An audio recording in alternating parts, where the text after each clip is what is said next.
అందరికీ మహాశివరాత్రి శుభాకాంక్షలు అండి. ఇది నేను లాస్ట్ ఇయర్ ఇండియా వచ్చినప్పుడు అరుణాచలం వెళ్ళాను. అక్కడ తీసిన ఫుటేజ్ అనమాట ఇది. ఒక్కసారి ఆ గుడి ఎలా ఉందో చూడండి మీరు కూడా.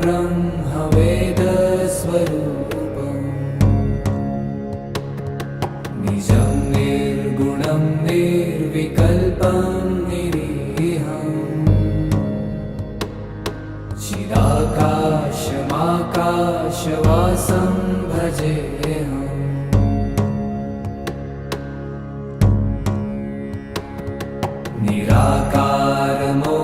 నిరాకారమోంకారమూలం తురీయం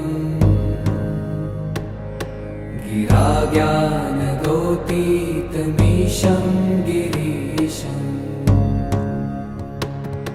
करालं महाकालकालं कृपालुम्